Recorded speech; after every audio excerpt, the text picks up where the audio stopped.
want to do a podcast on just really good vibes and like positivity and like um how to stay positive during times like this and Yeah, even seriously. times before this. And when I think of you, like the first three things that pop into my mind are just like you're always smiling, you always seem very upbeat, you always seem very positive, like even during a shitty time you always seem just very high energy. And I Yeah. thought, I think it's a strange default like state to be in for somebody who's as young as you are Yeah. Thank you. I and appreciate who's you. been through a lot of shit. And so like you've obviously gone through a lot of things to get to where you are now, Hmm. and I'm sure that wasn't your default all the time. Yeah.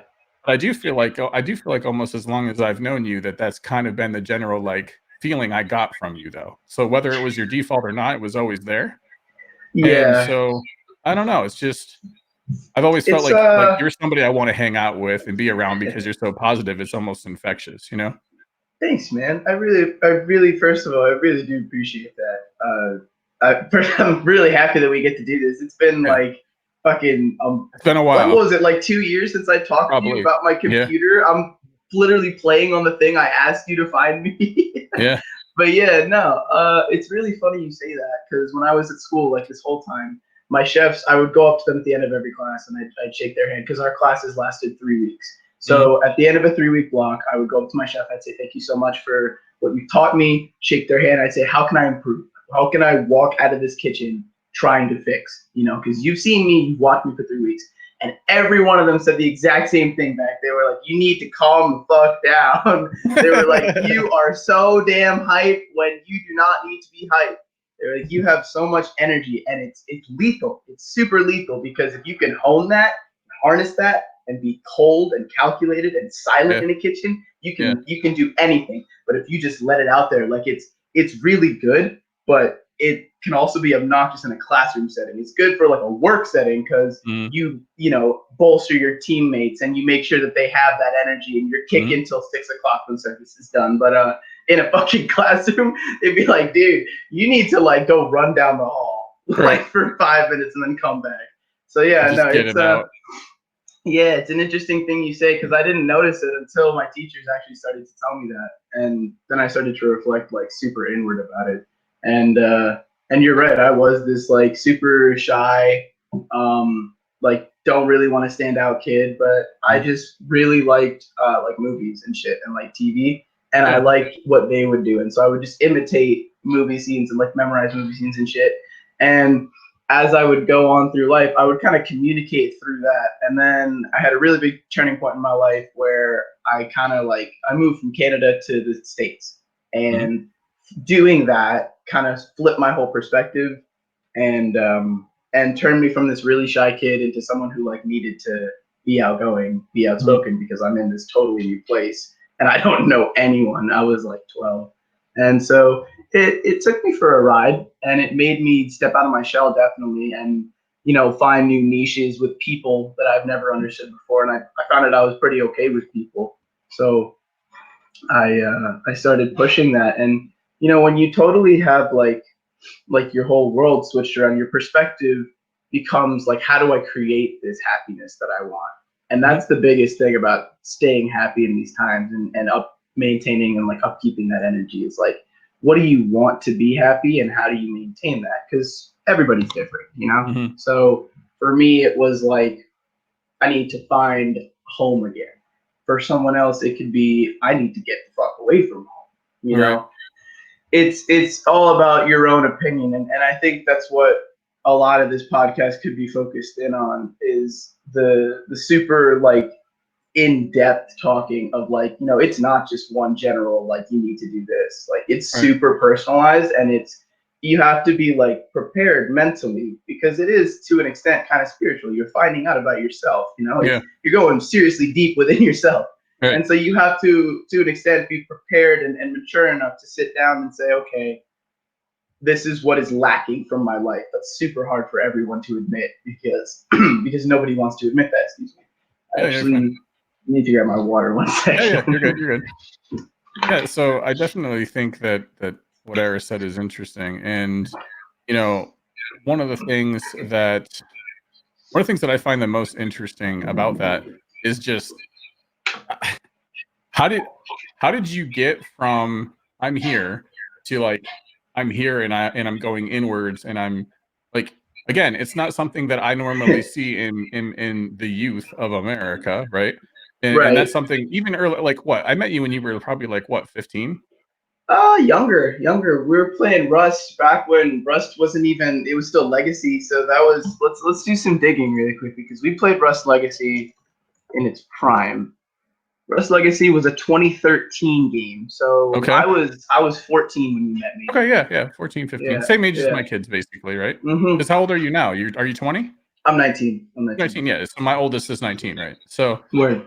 but even at that age, like even at 14, 15, when we first, were all together in gaming, like I could sense like that spirituality was there and I could sense that um maturity was there and I could sense that um just old soul, kind of stuff Yeah. was there way early on. I mean, it's one of the reasons why I think we clicked past the gaming Oh, for was sure. we would Yeah. have those kind of conversations while we were gaming and stuff. And so Yeah, um and people would be like mad ignorant and stuff, and like instead of getting pissed off and shit, you and I would just be like, "Yo, hold up, mhm. realize what you're doing and what you're saying right now." Yeah. But like what brought you to the point where you're like how did you get to a point where you're like, man, I really need to like be introspective and like look inside myself in order to find, that happiness. Like I think a lot of people look for happiness in external things, whether hmm that's relationships, whether that's the perfect job, whether that's, whatever it is. And Right. like I think you've realized that, what you think you create and that, you can manifest that happiness into whatever it is that you do. So like how did you get there and um how do you stay there, I guess? Um, well, it was an extreme flip. Like I said, I moved from Canada to Nashville. We unfortunately took a pretty rock bottom turn, and a friend of my mom's helped us out and said, if you move down here with us or with me and my dogs, he said, Yeah. we got room for you. We'll help you till you get back on your feet. And we're still living together. He's now my stepdad. Okay. Beautiful man, and it's really about taking opportunity in life because I could have had a super like distraught, horrific perspective about that. I totally got stripped. My whole family was still in Canada. Um, I was moved down to a place where I'd never, been. I had never really even been to the States except for like New York, where my other Right. family is. So the South, nonetheless, I'm super scared. I don't know what the hell anybody's gonna act like.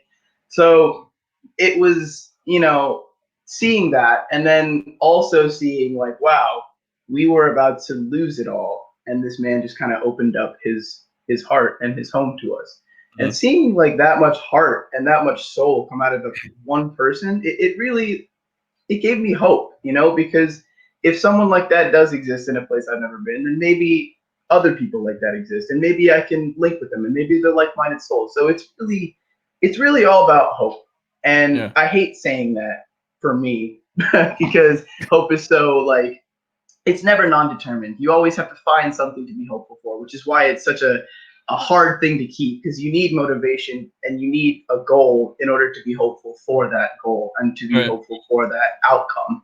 Right. So you always have to be pushing yourself. Okay, what's the next step? What's the next step? And you have to have a plan in life.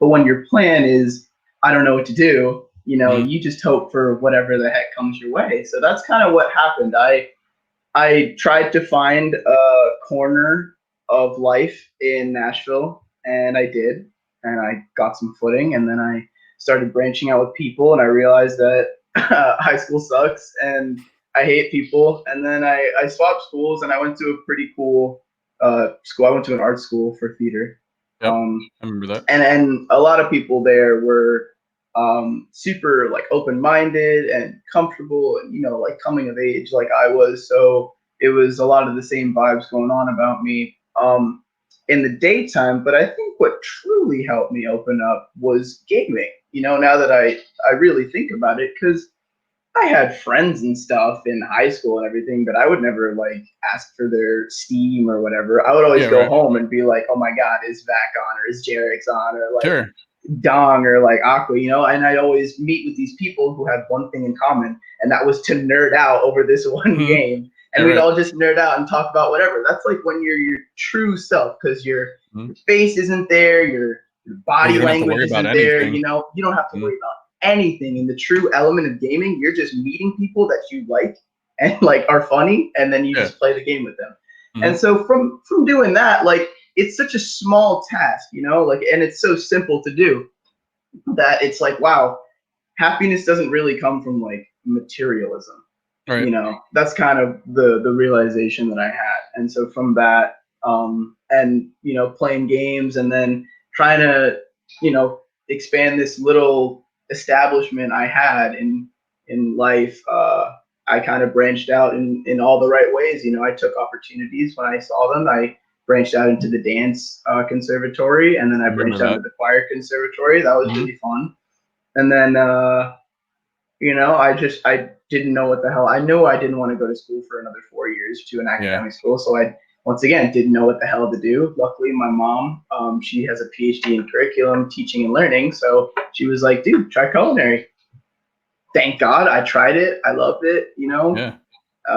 I only applied to one school. I took that opportunity and I did it, got the 2 year degree. You know, everything in my life has been like just super Mhm. manifest that energy. Like if you Mhm. have one goal in mind, it will happen. It Yep. seriously will happen. Yeah. Oh, yeah. And the thing Yeah. that's crazy, and I tell people this all the time, is like you don't realize. You hear people say like you literally can create what you think, right? And what you think Mm-hmm. you create. Mm-hmm. And you hear people say you literally can manifest the things that you want. And everyone's like, yeah, whatever. That's new age, like hippie bullshit. You learned that from your mom because she was back in the '60s protesting and like all this stuff or whatever. And Right. then and then you do it, and the first time that like it actually happens, most Yeah. people don't even realize it happened until, like, it's happened, and then all of a sudden you reflect back and you're like, "Oh my god, like, this is the thing that I've been wanting forever." You know, there's I think in, like, theater and music and, like, those kind of things, I think that realization is very, very, like, omnipresent when it happens because Yeah. when you work in the arts, you know, you're driven to that almost every single day, like, "This is the goal, this is the goal, this is the Mm-hmm. goal." When it's, like when it's outside of those things, right, then I think a lot of times you're so busy, like, doing the work that the goal almost becomes secondary, and then next thing you know, you just, like, pick up your head from doing the work, and it's like, "Oh, shit, I'm here and didn't even realize it." Do you know what I mean? Yeah. Yeah. Like, Oh those are yeah. the kinda 2 paths that people take, but Mm. I think what's interesting about, you know, your story is that, like, you talked about how you were, like, shy and how you didn't really wanna, like, be social and be around people, but then, Mm-hmm. like, the 3 things that you signed up to do are the 3 things that most people are scared shitless to even try, which is theater, singing, and dancing. Like, those Yeah. 3 things, like, I'm out on a stage in front of people or I might embarrass myself, Yeah. When I like, could fuck up. Yeah. it's Yeah. so opposite of, like, how you felt that I wonder, you know, how much weight that had into sort of, like, making you overcome and sort of, like, realize that you don't have to be afraid. You know what I mean? Yeah, I think with me personally, I like when I was a kid, I used to say I had stage fright. Like if you there's a video, all right, quick story. There's a video of me at my first ever Christmas talent show, and my mom got the video. It was from like '04. I was Yeah. such a kid, and my sister and I did what the hell? Why am I such a misfit from Rudolph the Red-Nosed Reindeer? And I Okay. had the big old elf shoes. I was Hermie, and she Yeah. was Rudolph. And we were on the stage. We did our thing, whatever.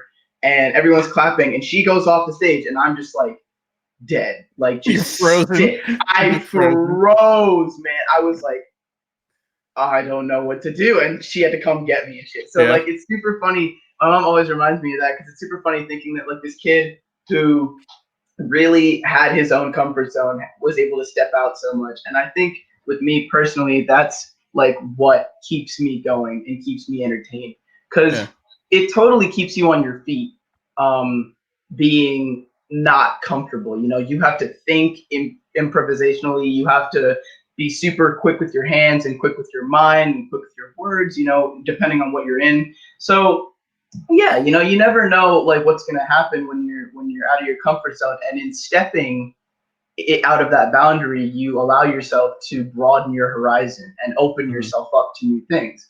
And you meet new people and they're doing the same thing. I mean, with trade in general, like even with culinary, I can say this because every day I go into the kitchen, I don't know if I'm going to get slammed. I don't know if I'm going to cut my finger off. I don't know what's going to happen. You know, I could mess up critically every day, or I could just finesse it every day. You know, it's that like thought of like I could do this every single day, no mess up, that truly drives me forward. And in doing something that I'm not used to doing, that I get good at, like getting good at something also really drives me as well. Feeling progression is super, like I'm super grateful for that. Like it enabled to, or being able to say like I could tap dance now, or like I could memorize a script, or I could sing arpeggio, or I could cook in the kitchen. Like it makes me feel accomplished as a person. Yeah.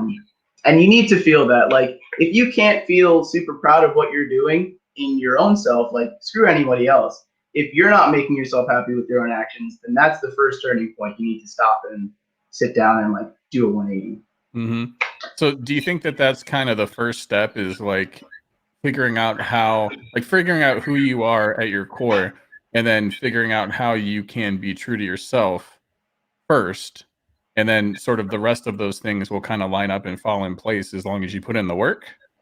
I think it's figuring out who you are and then figuring out how you think, because everything results from the mind. You know, we say we're going to do something, like we plan a schedule out, and our mind instinctively has opinions on every single event going on that day. You're excited for dinner, you're dreading this class at 3 o'clock, you know? So if you can realize how you think and how you react to things, and then simply, like, you know, everybody, this is the biggest step for everybody, simply just change how you think about it. You know, you need to start to learn how to change your thinking and be able to see things in a new light and see things in multiple lights, because inevitably you're not going to like something. Everybody doesn't like something. So at the core of it all, if you can figure out how to view that thing that you don't like in a way that won't make you angry or sad or distraught or something like that, then you've beaten the game. You know, you can play any level on happy mode, you know? So yeah, it's truly about thinking how you think and finding yourself out, and then everything else from there. Just, you know, your parents told you this when you were a kid, but it seriously makes sense. Like taking 3 seconds before you say or do anything, just to think about what you're gonna do. Like thought process and intention really means a lot in life. So conquering that will allow so many more doors to open for you. You know, because then you start to. Oh, I'm sorry. No, go ahead. I was just gonna say, because then you start to get into like realizing that a lot of people are thinking on like the broad spectrum, you know, and with life you need to start, like I said, going inwards and thinking about specifics. So you start seeing like, okay, this is my day. What do I like about my day? Why do I like it about my day? You know, what don't I like about my day? And you start asking these questions to yourself, and then you start reflecting and analyzing, and all of these things just totally fall into line as soon as you control your thinking. That's what I think. Yeah, I mean, like one of the things I tell my kids, and I mean, I've said this to probably you even and other people, that I mean, just it's my just mode. Like I'm in like mentor teacher mode all the time, you know. Oh yeah, And I don't even do that, but apparently I am, you know, like I'm like going into that role. But I tell people this all the time, which is, and I'm gonna totally lose my train of thought. What was the last thing you said? I was talking about how broadening, or seeing how broad people think, is truly what will get you going, and then thinking more specific about it, you know, is what will help you reflect. And then I remember. I remember. Thank you.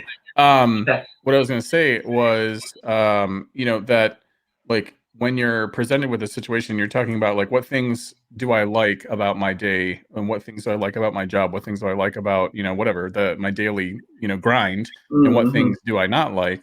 And I tell people all the time, like one of the best ways to learn how to adapt and how to, you know, handle situations and not get stressed out, not get depressed, not like whatever, is you have the things you can control and the things that you can't. And Right. figure out what those things are. The ones you can control, you can change. If that thing Oh that yeah. makes you happy throughout your day is something that you have control to change, then Yeah. do it so Yeah, that you can. exactly. It's out of your control. Then getting into the right frame of mind about that situation and about that thing you can't control will help you get there. And Oh so yeah. nothing is permanent, Yeah. so yeah, that makes a lot of sense. That makes a Yeah, lot of I mean it's at the core of it all, it's work. It's Mhm. tedious, time-consuming work because you're not going to sit down for an hour and say, "All right, this is what I like, this is what I don't like." You have to truly like go through the motions of your day. Like, Right, how the hell do I take my shit in the morning? Can I make right. that comfier? You know what I mean? Like some simple stuff like that. I have a friend of mine whose story I want to share. His name's Danny Roberts, and he's a fellow graduate of mine Mhm. from the CIA, and he's a career changer. He was an IT guy for 6 years, and he was in my professionalism class. We started with nighttime academics and daytime culinary. So Mhm. Mhm. we went to this academic class, and or sorry, flip flop, daytime culinary and night, or daytime academics, nighttime culinary. My bad. Yep. But we were in this professionalism class, and we were talking about like why did we come here, and like what our goal is, and everything like that. Typical like high school, like Yeah. what did you do over summer, like Yeah. So he was just like, I was so sick and tired of sitting at a fucking desk for 6 years, and we were all looking at him like, oh damn, this guy's got some years on him. And my teacher's like, oh yeah, what did you work in? And he was like, IT. I absolutely hated it. I was like driving myself off the wall, Yeah. because he's like, you can learn what you need to learn, and then you're done, Mhm. and then you're just doing it. And Right. the repetition of life shouldn't, he told me, he said, the repetition of life shouldn't come that soon to somebody.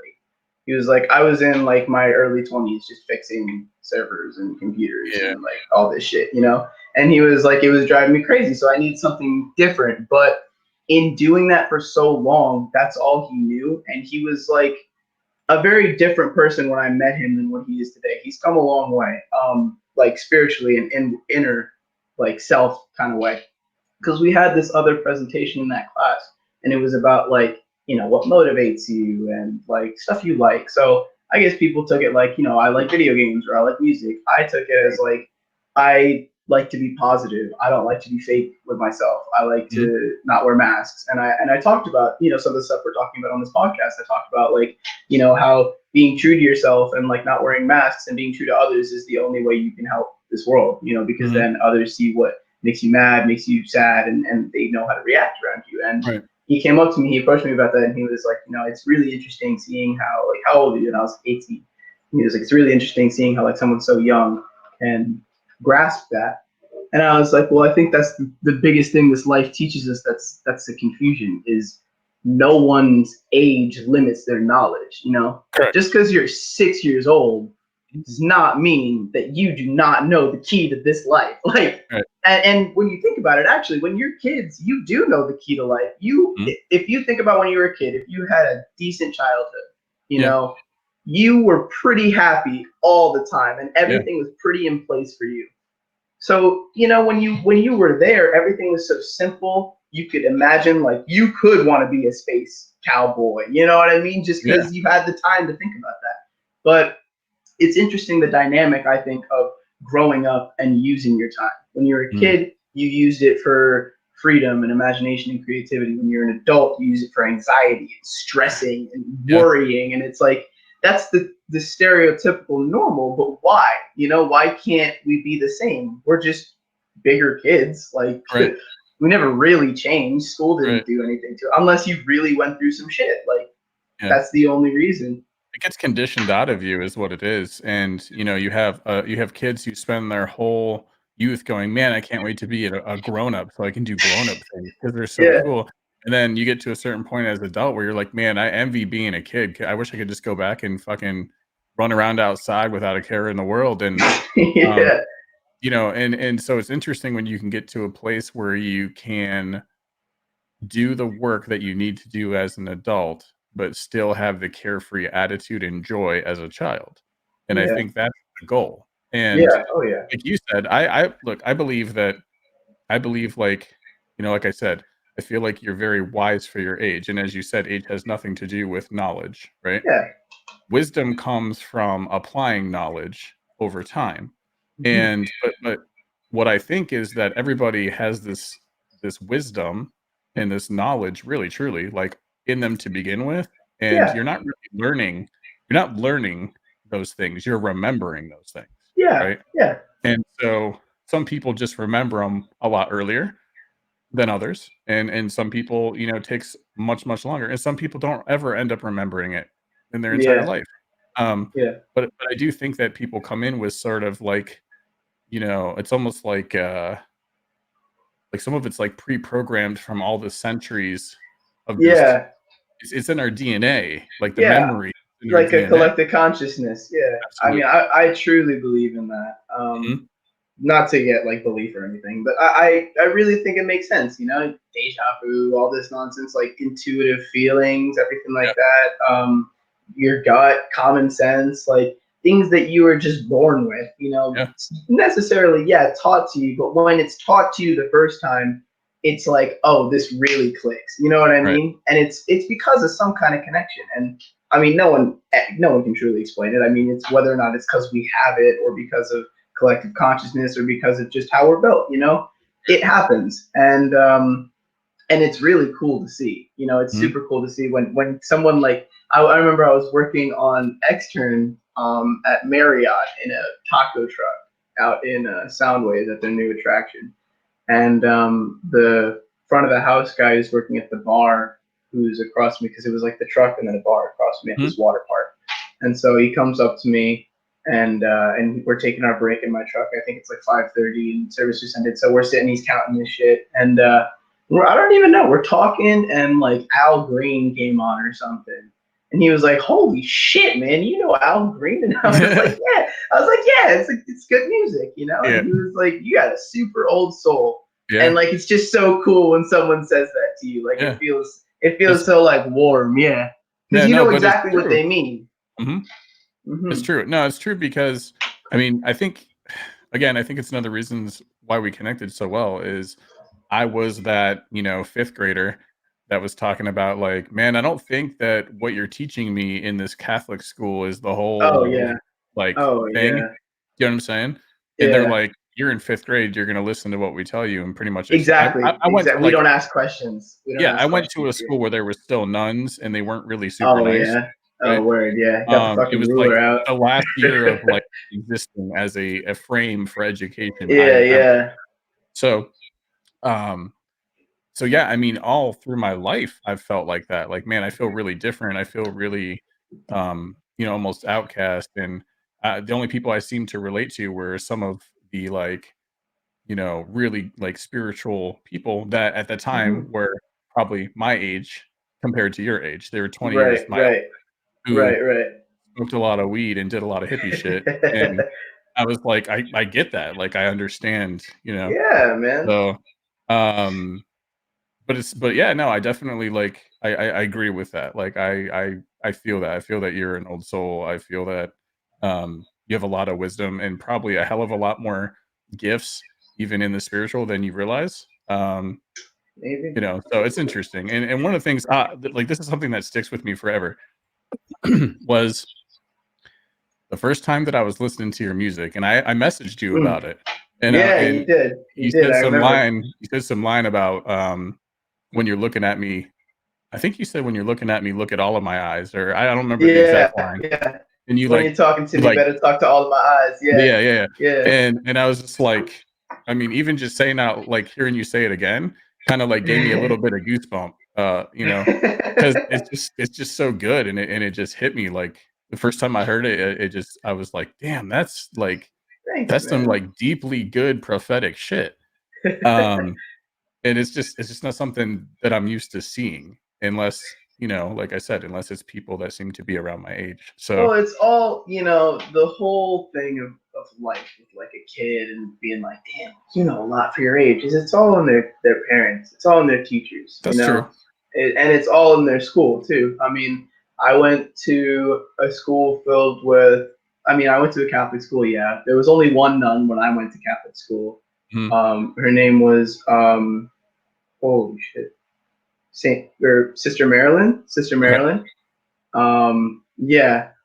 and she was nice, but everyone was afraid of her because she had like a not like a lazy eye, but it was like a crooked eye. Like she always had to be like this, and so everyone was like, "Oh my god, she's so scary." And so, Right. but it was really mean. But she was really nice actually. She was just strict. You know, she grew up in that age. Mhm. But aside from her, like my teachers were filled with people like my parents who were totally like chill, relaxed, like got down in the 70s, 80s, and 90s, but now they're like totally in their retirement stage of life and partying and they just want to chill out. And it was really cool. And especially growing up in Canada, like the curriculum of Canadian education is super focused on your child's behavior as well. Mhm. And that played a big part too, because in report cards, it wasn't just like, these grades and these classes. It was like each teacher would have to you had one teacher pretty much for every subject, and they would have to write like about your behavioral skills, your appliance of knowledge, like your devotion to study, stuff like that. Like they would go super in depth with your analysis. So if you wanted to be a good kid, you had to be a good kid. You know what I mean? Right. It promoted good behavior. So in being just like a normal good kid and then growing up around outcasts, being the child of outcasts, it's fun. My dad was super weird. My dad's like got the coolest taste in music though. He loves like R&B and like soul, and then he goes to like rock and roll and like Mhm. country and bluegrass. It's weird, man. It's dope.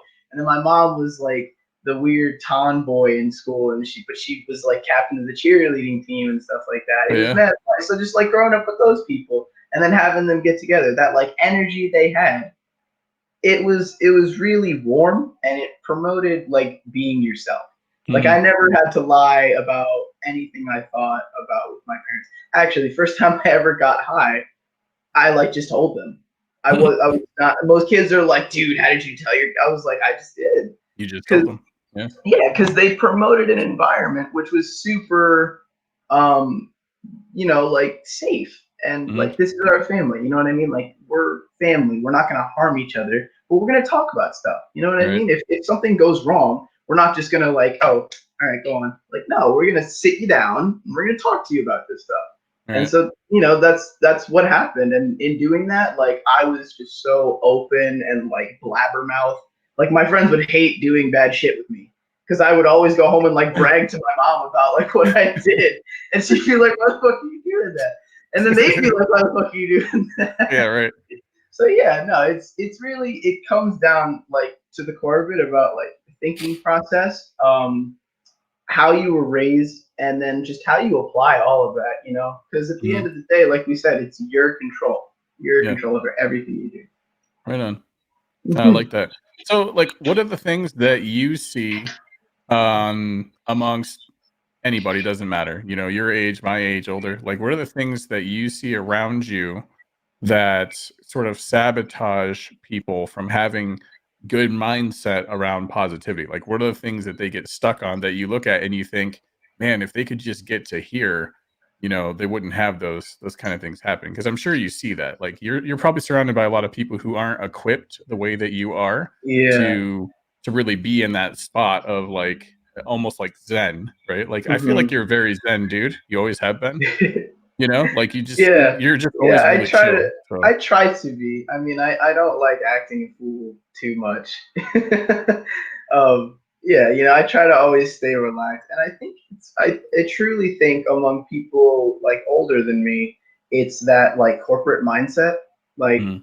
your parents were always running around to get food on the table, and your mom was always scrambling to keep the house in order, and your dad was always struggling to put the food in the fridge and everything, and like it was a very like man meet woman, we make family, and then we go to bed. You know Like, what I mean? yeah, Like like that caveman was shit. yeah, like wake up, make money, come home, eat dinner, go to sleep. Like, Yeah, right. and then maybe if you were lucky, you watch TV. And so that Mhm. like corporate mindset of always like running around and like fixing to make sure that ends are met to standards, and make sure that like because it was also a very like social status battle back in your parents' time. You wanted to look like you had more than the Johnsons across the way. You know what I Yeah, mean? right, You wanted that new car because damn it, it would put your name on the map. right. Um, in cases like my generation, I think it's Just the like everything is so simple to me, man. And everything, and like people my age, I could get on a computer and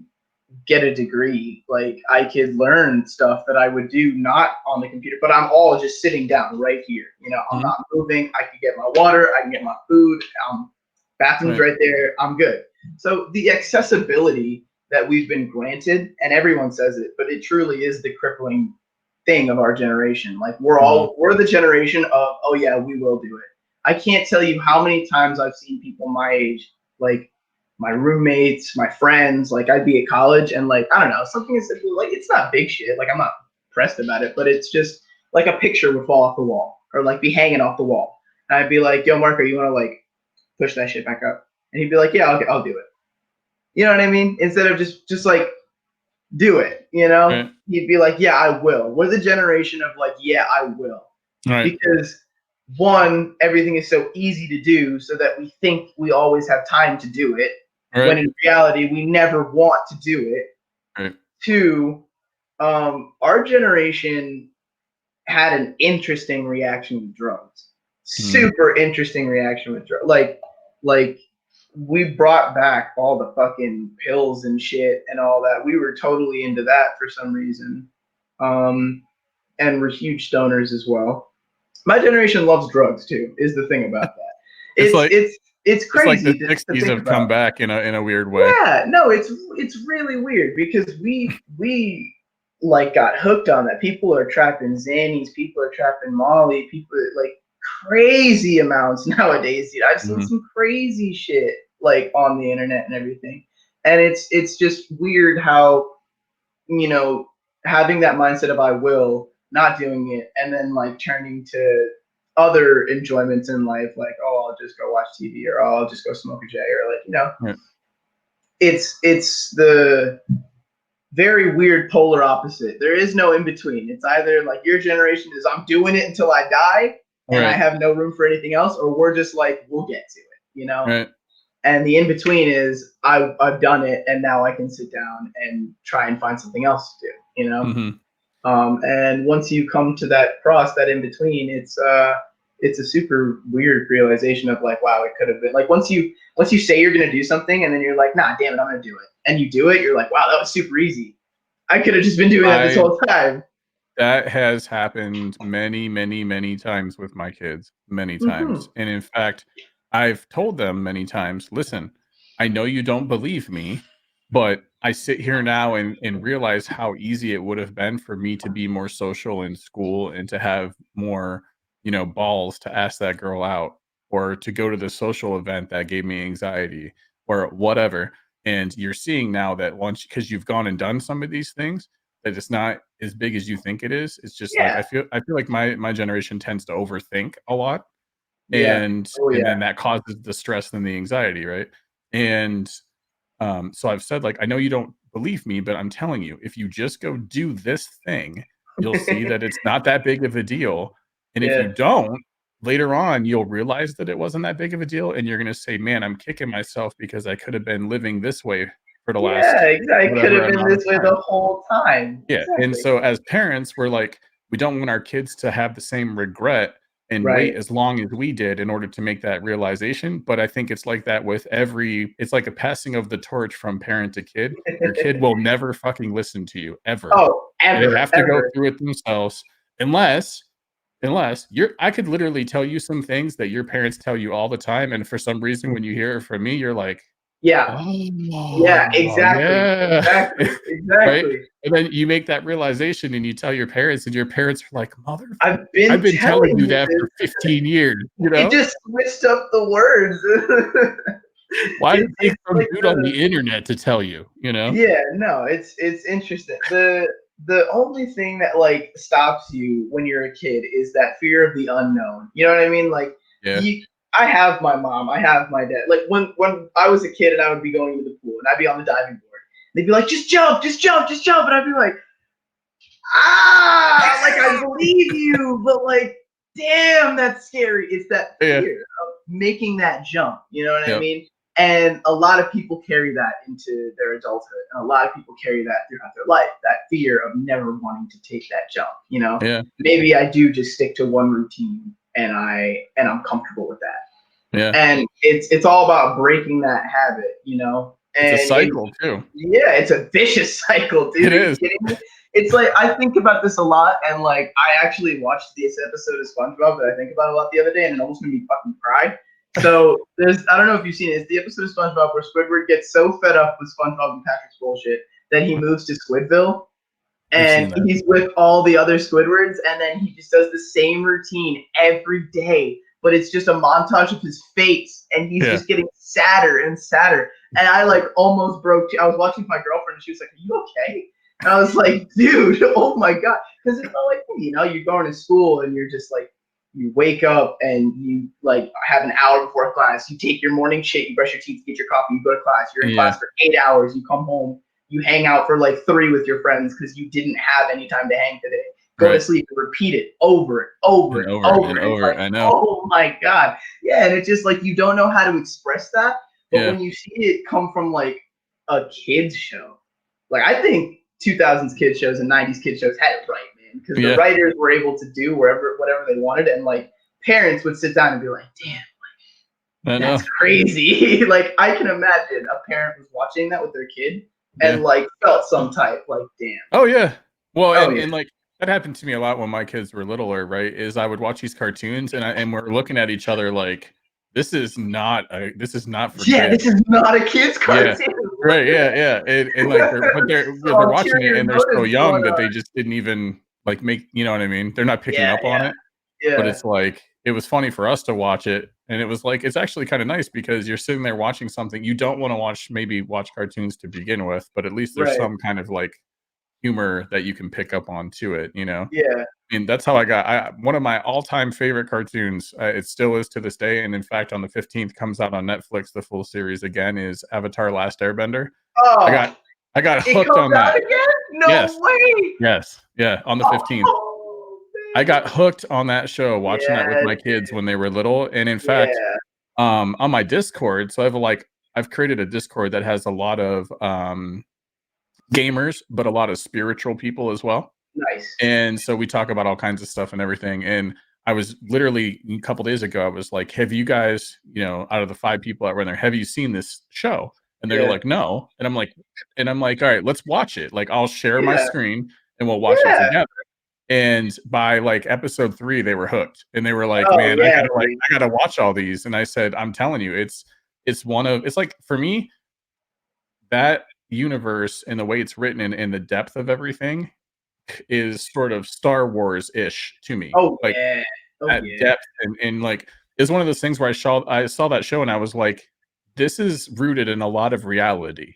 Like you know, all of the martial arts styles that they use to influence the bending, you know, styles, and like there's really just cool grounded like real stuff in it. And then beyond that, like the premise of it is this kid who's having to face a full-on, like the end. He's got 3 months. The end of an onslaught of a war is about to come, and this kid just woke up and is like, oh my god! And the way it ends, dude. Like I don't want to spoil it. Yeah, don't spoil it. Yeah, I won't for anyone who's listening. But truly, that is like so related to life. Like the power to just. Yeah, man, it's amazing. Well, and I love that I love when you find him that he's, you know, this super powerful, like, you know, savior kind of situation, but he's still just like he's still a little kid. And he's just having fun, and he's just like, why is everything so serious? And like there's just so many life lessons in there. No, it's so relatable. It's at a really good point. Like they made him a really good age because everyone's gone through what he's going through. Like everyone's like, why do I have to do this? Like I don't want to be this way. I don't want to have to go through this. And like, and then they made the live action movie, and it was complete trash. Oh, it's horrible. But then they made Korra, and Korra made up for it. Slap. That was really good. I got my mom into that. I just started watching The Dragon Prince. I haven't seen that. What is that? The Dragon Prince it's on Netflix right now. It's from the same creators, I believe. Same animators, maybe same creators. It follows a similar formula, I will say. So I'm not gonna tell you anything about it, but you need to check it out. You'll like Okay, it. okay. If you like Dragon Prince. Avatar, you'll like it for sure. Oh yeah, yeah. Uh, Have you seen Samurai Champloo? no. Oh, dude, it's 28 episodes. You could What find is it it? on like Samurai Champloo. Uh-uh. Champloo. And it's about in the first episode, it's about these two samurais I who see meet it. each other and they've never been beaten, and they try to fight each other and kill each other, and they totally destroy like this one girl's dumpling shop, and she's like, all right, screw this, I'm going to fulfill my lifelong dream. I need to find a samurai who smells like sunflowers. And they're both like, what? And so it's just about that, but their whole like what they go through, they're in Edo period, I think, Edo period Japan, Mm. or maybe pre-Edo period Japan. I don't know, but it's like a realistic period in Japanese history, and like a lot of stuff that they do is like there's a lot of holy war stuff going on with like the Dutch, and like the Dutch are hiding in Japan and they're hunting them down, and like how the Dutch brought the sunflowers over to Japan. It's really cool what you learn from I'll this check it stuff. out. Yeah, Yeah, no, it yeah, sounds you'd like cool. it. It sounds Yeah, cool. man. Yeah. No, that's awesome. Yeah, it's just funny. And like I mean, even now, like I told my kids, I was like, guys, I'm like, it's coming back on the 15th. They're like, what? Oh my God. Oh, Because dude, yeah, anytime I'm it's out so and we can excited. watch it, we sit down as a family a lot of times and we'll go through the whole series, you know? Yeah, Um, it's just really good. But no, yeah, it's no, I it's mean, super wholesome. it is. No, it is. And but like I love the deeper spiritual meanings behind like I was trying to explain it to these people who, some of the people in my communities are, you know, um, 19, 18. Some of them are 55, like Right, and right. have been like doing crystal work. Like my previous podcast, the one before this, was talking with a guy who literally has like probably 20, 30 years of just working with like crystals and healing and That's like so all that cool. stuff, right? That's And really cool. yeah, and, like, I was telling him, I said, it touches like, Avatar touches on reincarnation, it Oh touches yeah, on astral travel, it it touches touches on how on to open your seven chakras. yeah, I'm like, Yeah, it is like, almost like an instruction manual for kids of, like, this is yeah, legit literally. stuff, right?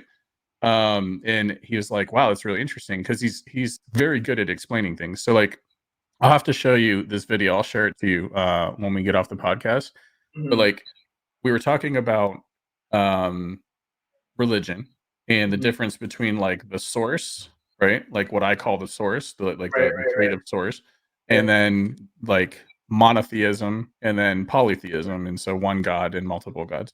yeah. And I'm like trying to explain to him my views on it. And then he just like destroyed my shit in like 2 minutes with a video because he broke it down in such a simple way. And Wow. I was like, oh my god, that's so much easier to explain to somebody else. So what he Yeah. did was he took a flashlight, Okay. or a candle, it doesn't matter. Took a flashlight and he like turned it on. He's like, "This is the source," like, and it just lit up the whole room, right? Hmm.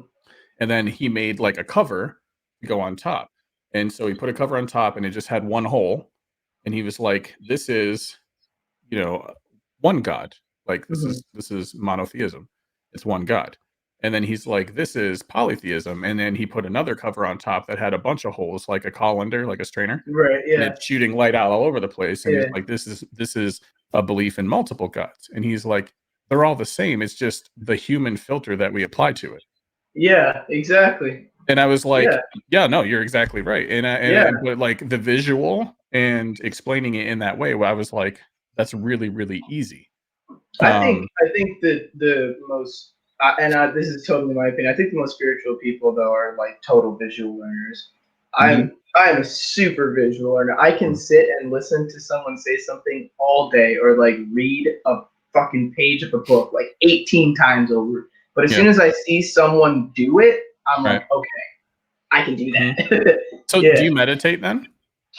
I do, but I don't know. I think meditation is your own form of peace. So I will like sit down in my bed and I'll just turn on like some music that I like, and my cat will always jump up, and so I'll just like lay there with my cat for a little bit, Mhm. and to me meditation is all about your breathing. So that's the main thing I focus on. I kind of My goal in meditation is to block the music out as much as I can, Mhm. and like go as deep as I can without Mhm. falling asleep. you know? Mhm. Yeah. So yeah, I do meditate. Now not so much because I don't know. I really don't know why now not so much. I think with school, I think like January this year, I started back up in school and I Mhm. had my practical and everything coming up, and so it was just like, all right, go, go, Yeah, go, you're go, just go, so go. busy. Yeah, yeah, yeah, yeah. But I will challenge you Okay.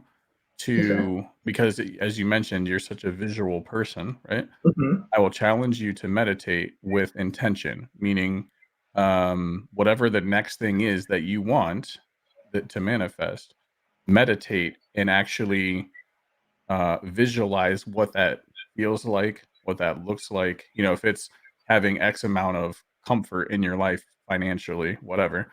Right. What do you look like? What what are you doing? How does that feel when you have that thing that you want? Okay, Yeah. and actually visualize that. Um, and I think you'll find that your manifestation capabilities will like supercharge because Yeah. the one thing that when most people are trying to manifest, the one part that they miss is the actual feeling. Like Word. if I want to lose 100 pounds, how would I actually feel about myself if I was 100 pounds lighter? They can imagine how they would look. They Yeah. can look at the clothes they would wear. They can say, "Oh, I would do all these, activities and I things like would that." weigh this much on the scale. Yeah. Right. But they don't actually it's hard to actually, like, be like, "What does that feel like?" Like, close your eyes, Yeah. imagine that weight is gone. How does Yeah. your knees feel? How do your feet feel? How does your confidence feel? Like, Hmm. it's one thing to try to, like, live it as if it already exists Right. than it is to say, "Well, once I get here, I'll feel this way."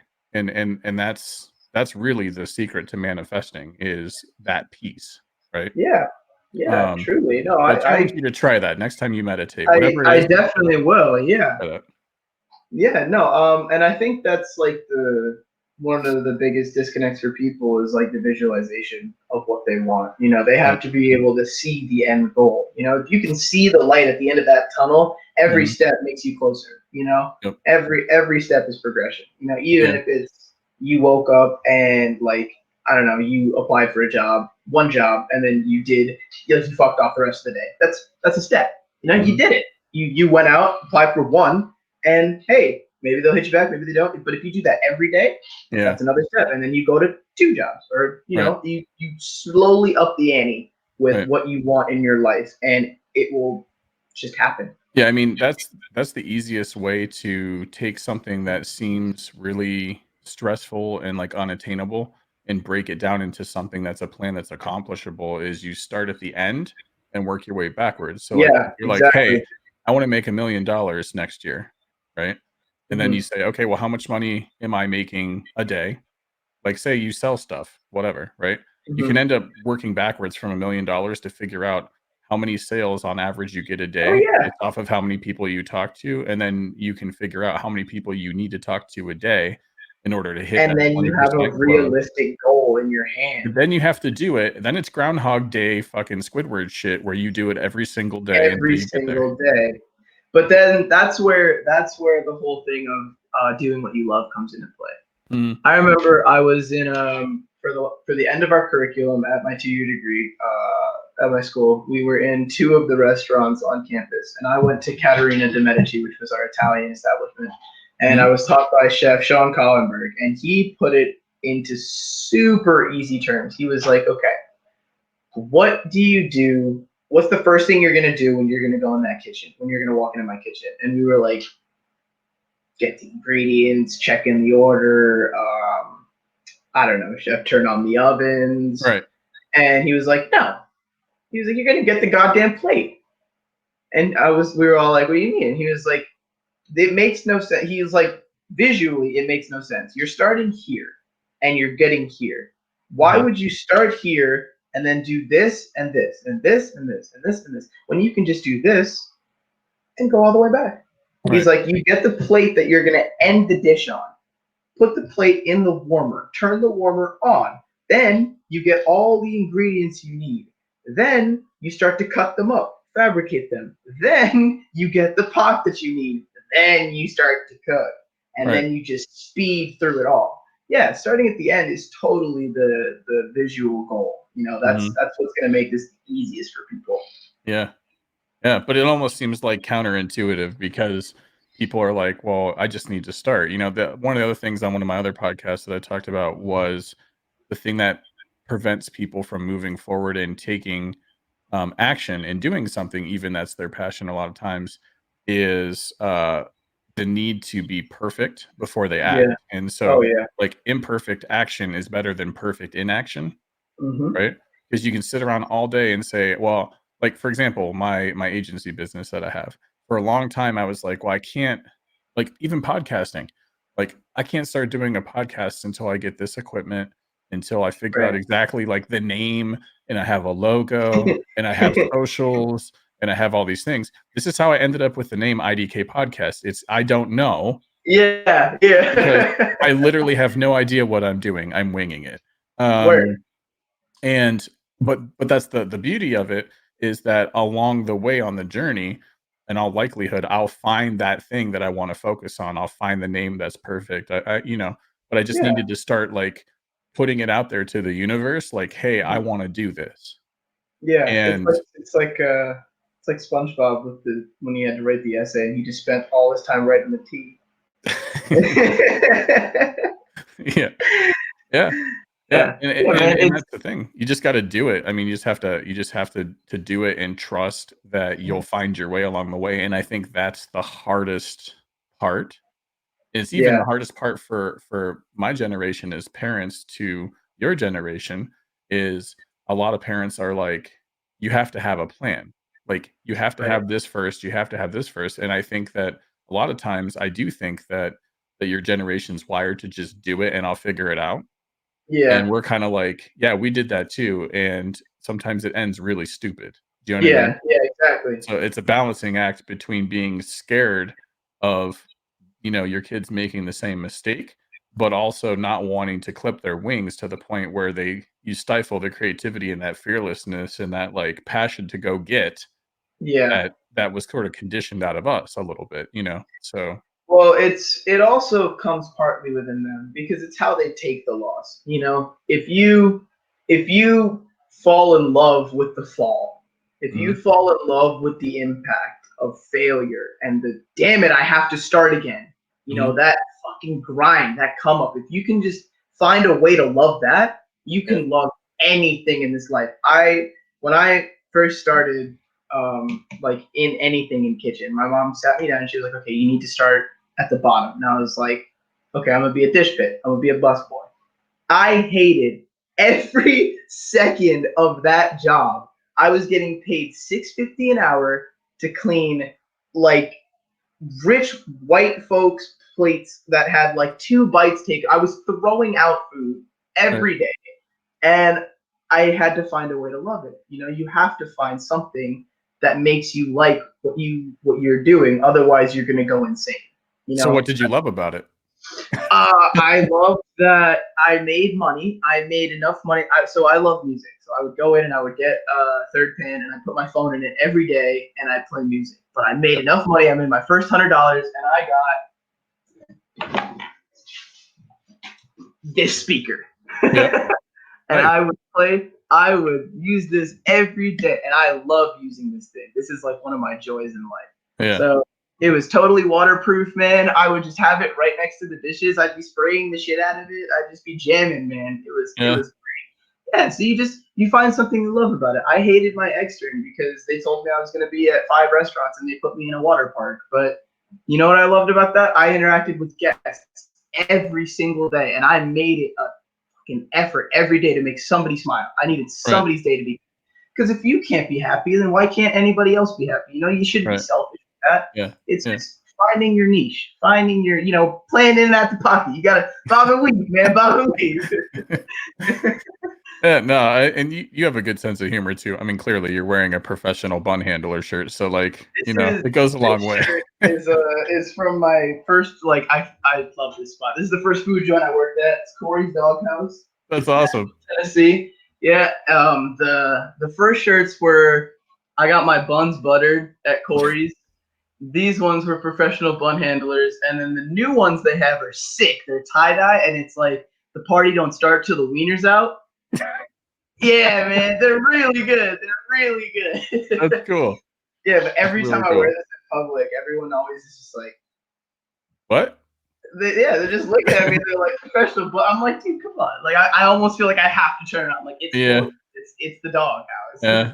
See, at Yeah. first, I was like, when I first saw it, I was literally thinking like sticky buns, right? And so I literally, hot dogs was not the thing that I expected to see on that shirt at all. Yeah, I man. literally Yeah, thought it was like some Asian cuisine or something like that, you know? man. I feel That's you. funny. I love Asian cuisine. Oh my god. Yeah. But no, it's good, man. Well, listen, I appreciate you coming on and talking about stuff. And at Yeah. some time or another, I do want to maybe circle around with you and just touch on a conversation that's more spiritually centric. Yeah, sure. Um and a little bit about that and like how you came to your belief system on that and all that kind of thing. Cause like Sure. a large chunk of what I'm talking about typically on the podcast does end up wrapping into spirituality in one way or another. Yeah. But it doesn't necessarily mean that that's going to become the main theme. It just seems to be where I've Right. landed at the moment, you know? So Yeah. I'm kind of just Yeah. going with it, like whatever I feel like talking about, you know? Well, that's the So beauty of podcasts is it's the art of talking, and yeah, I people mean, listening. if somebody doesn't like the topic, you can switch the fucking Switch channel. It's not switch that the big a deal. podcast. Yeah, right. Exactly. It's the age of accessibility, man. No, Mhm. seriously, this was super fun, man. I've been enjoying my whole self when I was here. It's a very like lightened feeling I have right now. Yeah, I love talking to you, man. It's really nice, yeah, and I I was agree. really looking forward to doing this. So I really hope we could do this again. Yeah, no, Um, absolutely. We need to catch up a little bit off the podcast as well, oh, for and sure. Yeah, I can yeah. share You some of have the my stuff that number. I've You been have my working on. Discord, So man. You hit me up anytime. Yeah. yeah, Do absolutely. we So do we link socials here? How do I yeah, you don't can. Yeah, actually, I was gonna. So because I missed this part in the beginning because I was just excited to like catch up with you. But normally, I would actually like say something that sounds proper, like "Welcome to episode 4 of the IDK podcast." You know, good vibe, positivity, mindset, blah blah blah blah, and then be Yeah. like, "This is my friend Aris. You know, I've known him for a long time. Like, Aris, do you want to introduce yourself? Tell people a little bit about what you do, blah blah blah blah." We skipped that whole entire thing and did it Yeah, backwards. word. So we're at the end. People okay, actually I should explain. Appropriate given your album. So like Yeah. Yeah. the very first thing on Aris's album, so and he can talk about that a little bit in a minute, is he started off with the outro in the credits instead of Yeah. leaving it at the end. And I thought how insightful and how just different to start off with a thank you instead Yeah. of most albums open up and it's like, this is the intro, this is who I am, my shit is awesome, blah blah It's blah, like the whatever. hardest shit ever, Yeah, like this is the best thing you're ever gonna hear in your life. And yours starts off like, I just want to thank everybody for taking the time to listen to me. And like Yeah. if that doesn't sum you up in my mind, like that's you. That's like you on a plate, you know? Thanks, So man. no, Yeah, I but yeah, feel that. take a couple minutes and just talk about, that, what you're into, drop some links, hypes, whatever. Word, yeah. Yeah, I guess like Justin was saying, we didn't really introduce myself. Hi, I'm Aris Jeffers. I'm a 19-year-old Culinary Institute of America graduate of a 2-year associate's degree in culinary arts. So I'm a chef in the making. I grew up in Nashville, Tennessee. I went to Nashville School of the Arts, as you heard in the podcast. I do make music. My rap name is Artsy, 4 and a 7 instead of a A and a T. And I have a mixtape out on SoundCloud and stuff for R7ZY. It's called First Impressions. That's really old. I actually am working on some new stuff right now. Once all this quarantine business blows over, I got Yeah. music videos online and everything like that. So new stuff is coming. But the main reason I wanted to do this is because everyone's been seeing utter defeat this Yeah. whole time. Yeah. And we haven't talked about that. This No. is my game tag. And I expected Justin to be using his, which is KB Rockfield. And I pulled up here and I really didn't know that. And I just realized it like 30 minutes in. I was like, damn, people are gonna be like, why is his name Utter Defeat? But yeah, that's my handle. Do you right remember that? Do you remember that time when we were gaming and somebody made a comment about it? And I'm like, dude, he's really, really sensitive about that. He picked that name because his parents own a farm and it failed and they had to give away all their cows. And like, it's really, that guy was like, oh my God, I'm so He sorry. was like, damn, man, I'm sorry. Yeah. Yeah, no, I remember that. But yeah, no, That's me. You could catch me on Instagram. I'm pretty live on there. Aris.47, Aris.47. That's really the only social I've been using. I don't use Twitter. Send But yeah. me the links to all your stuff on Facebook Messenger after this, because I'll link to it all in the description and stuff like that. So yeah, if you're listening, just check the description. You can see the links to Aris's stuff and everything. It's really, really, really. And I'm gonna do one more thing before I let you go. I'm gonna put you on the spot. And if it sucks and you don't like it, then we're just gonna leave it off. And if it's good, we're gonna leave it. Let's get like a 20-second freestyle before you go. Go out with a freestyle. You want me to freestyle? Okay. I want you to freestyle. All right. You want me to go a cappella too? That's hard. Okay. I'm not making beats for you. I apologize. It's fine. No, it's fine. IDK podcast. I'll be having the blast. You already know I'm running, so I ain't finna be last. Yeah, I'm coming in first. Yeah, I'm coming up top. You already know I'm coming, so reserve my spot. Yeah. I like it. Oh, see, look, that's good. I put you on the spot on purpose just to see how you'd handle it. And you I didn't want to keep going because I was like, that's a cool way to end it. And yeah, no, that's perfect. That was totally perfect. By the way, what's up? You're signing off right, so I can use that in a commercial, right? Yeah, man. Yeah, let's do it. I like that. So funny. No, it was good. It was really, really good. But I had a ton of fun catching up with you, man. And as always, your energy is always really, really good and very positive and happy. And I always like smile a lot when I talk to you, even if you're not even smiling. It's just you exude that that light, you know, and that youthful happiness and joy. Man, you gotta protect it, especially nowadays. Yeah. I really appreciate you for having me on here. It's been tons of fun. Thank you so much for listening. Love all you. Love to all of you. Be safe. Stay safe in these crazy times. Eat good. You know. Yeah. Do what you we'll touch base in like 4 weeks when you're looking like the Shogun from Barry Gordon's Last Dragon or whatever, right? I'll be like Tom Cruise in The Last Samurai, man. Got my hair in the man bun and everything. Good, man. I appreciate you, dude. Yeah, of course, man. Thank you so much. No problem. Take it easy. You as well. Peace out.